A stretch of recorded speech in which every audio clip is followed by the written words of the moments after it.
7월 3일 월요일 새벽 예배를 시작합니다. 사도신경을 고백하겠습니다.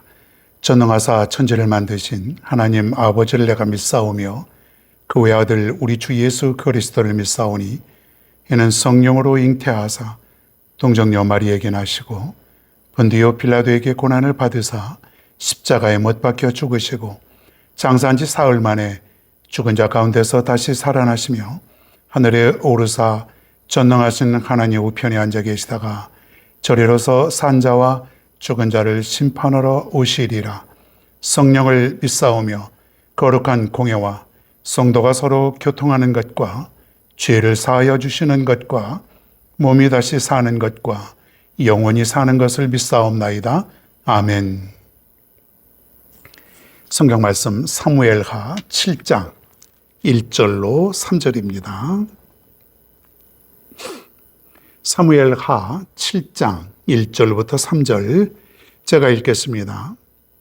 여호와께서 주위의 모든 원수를 무찌르사 왕으로 궁에 평안히 살게 하신 때에 왕이 선지자 나단에게 이르되 볼지어다 나는 백향목 궁에 살거늘 하나님의 쾌는 휘장 가운데에 있도다.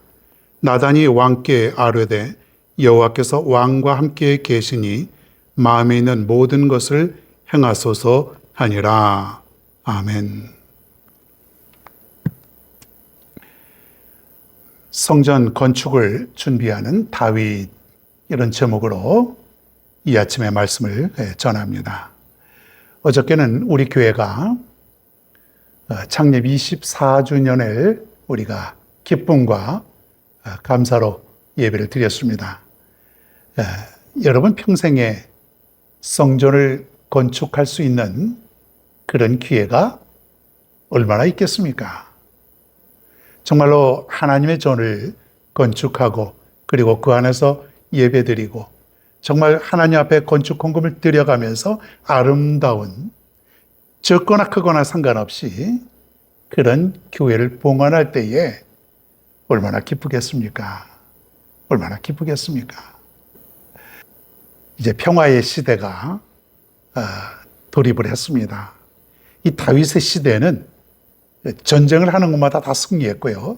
영토가 확장이 되고 그래서 굉장히 부강한 나라의 그런 시대였습니다. 그러니까 백성들은 평안하고 다윗의 믿음이 좋으니까 왕이 하나님만 찾고 늘 하나님께 모든 것을 맡기고 살아가니까 온 백성은 두말할 것도 없겠죠. 이 나라는 다윗의 나라가 아니라 하나님의 나라다. 그렇게 살아가는 거예요. 즉 신정국가죠. 하나님이 다스리는 그러한 나라. 비록 왕이 있지만은 하나님이 왕을 통해서 통치하시는 진정한 신정국가. 바로 지금의 다윗의 시대다. 이제 법궤도 다윗이 놓은 곳으로 모셔졌고 나라도 태평성되고 백성들의 불만도 없고 그야말로 놀라운 하나님의 축복의 시대다. 1, 2절을 한번 다시 읽어보겠습니다. 여호와께서 주위의 모든 원수를 무찌르사 왕으로 궁에 평안히 살게 하신 때에 왕의 선지자 나단에게 이르되 볼지어다 나는 백향목 궁에 살거늘 하나님의 쾌는 휘장 가운데 있도다. 이 다윗이 마음이 너무 불편한 것이에요. 자신은 백향목으로 잘 만들어진 아름다운 지금 궁전에서 살고 있어요. 정말 누가 보더라도 왕이 살고 있는 곳이니까 얼마나 잘 지어졌겠습니까? 그런데 하나님의 궤를 모셔오긴 했지만 휘장 가운데 있다는 것은 그냥 천막 가운데 있다는 것이에요. 과거의 광야에서처럼. 그러니까 자신의 집과 하나님의 집이 너무 비교가 되는 거예요. 너무 비교가 되는 거예요. 마음이 너무 불편한 거예요. 그것도 평안할 때에 이런 고민을 갖게 되는 거죠. 평안할 때에. 사람들이 평안하면요. 사실은 믿음 생활도 오히려 소홀히 하는 사람이 많습니다. 뭔가 좀 긴박하고 뭔가 위기가 좀 있어야 하나님 앞에 기도도 더 잘 되고, 그냥 막 새벽마다 저절로 눈이 떠지고, 부르짖고, 그냥 말씀도 그냥 막 쏙쏙 들어오고, 사람들의 심리가 그래요.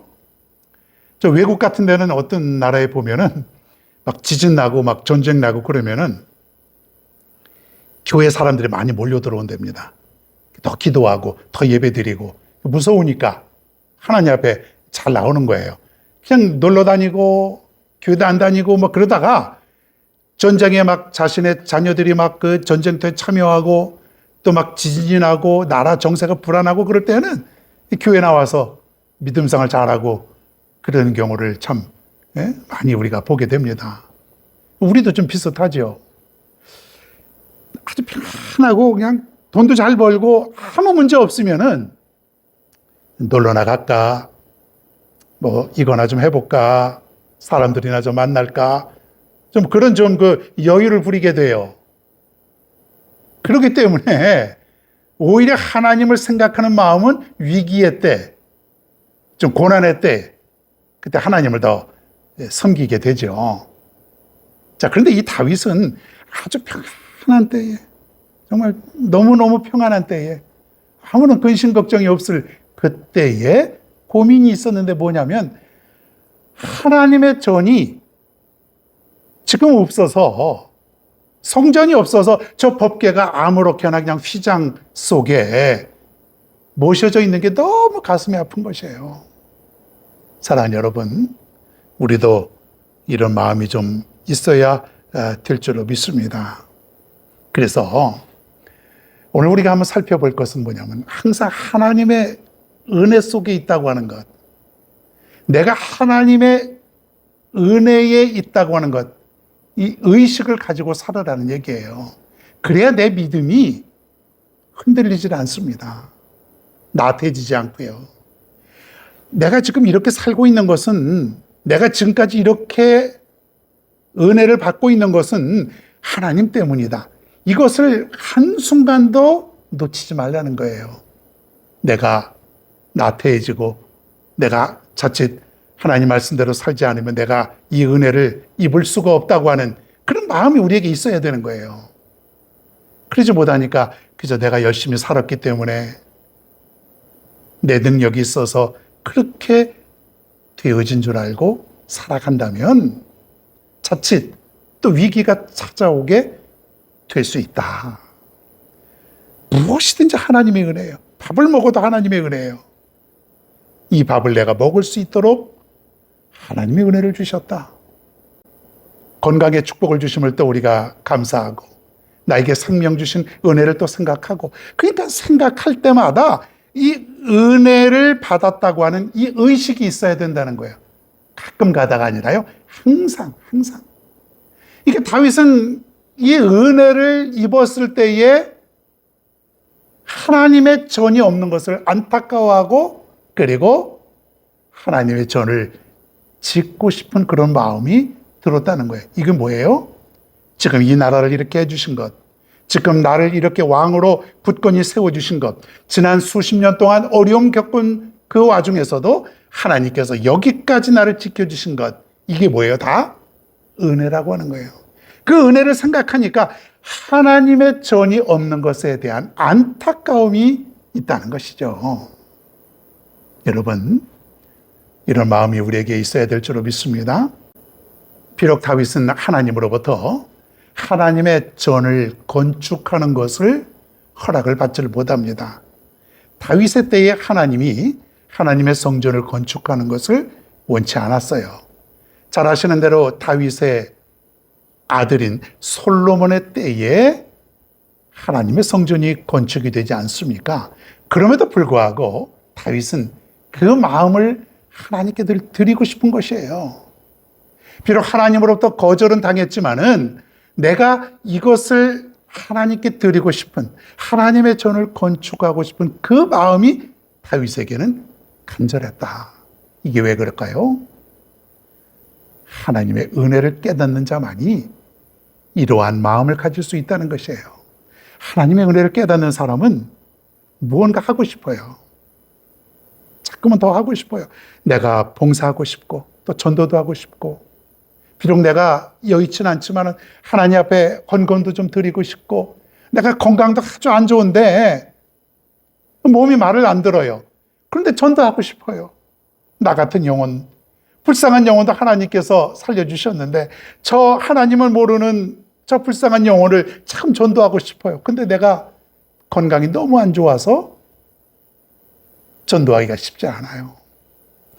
그래서 그 마음을 드리라는 거예요. 내 마음속에 정말 하나님의 은혜로 가득 차서 하나님 앞에 드리지 않으면 안 되는 그런 간절한 마음, 그것을 하나님은 받으신다는 거예요. 비록 다윗은 하나님의 성전을 건축하지는 못했지만 하나님께서는 다윗의 그 마음을 기쁘게 받으셨다는 것, 여러분 기억할 수 있기를 바랍니다. 여러분에게 평안이 있습니까? 여러분에게 넘치는 기쁨이 있습니까? 여러분에게 귀한 은혜가 있습니까? 이 모든 것은 하나님께로부터 왔다는 것을 여러분이 기억하시고, 은혜 속에 살아가는 사람은 내가 하나님을 사랑하게 되고, 그리고 더욱더 하나님께 가까이 나아가게 되겠습니다. 오늘도 하나님께서 베풀어 주신 이 하루, 은혜 가운데 살아갈 수 있는 저 여러분 모두가 다 되기를 축원합니다.